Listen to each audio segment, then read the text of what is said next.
rumah sakit? Tapi yang emergency enggak, paling mungkin keluhan-keluhan seperti biasa. Ya mungkin nggak enak badan gitu ya. Paling yang lain mungkin sakit kepala. Mungkin membutuhkan mungkin istirahat, cukup cairan, vitamin, jaga makanan.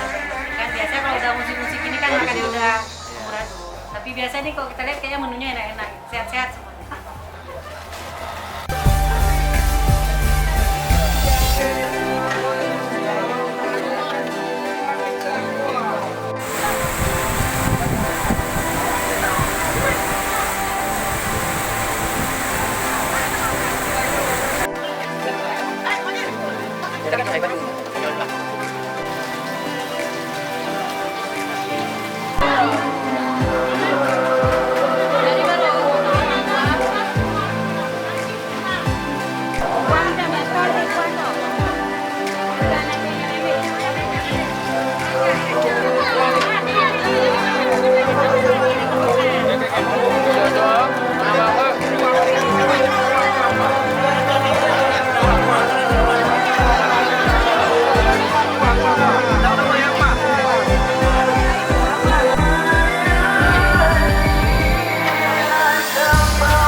Masalah Tagana kan Pemda daerah termasuk Bupati baru pindah kerja kan bahkan Bupati dan Wati itu ngawai nong sampai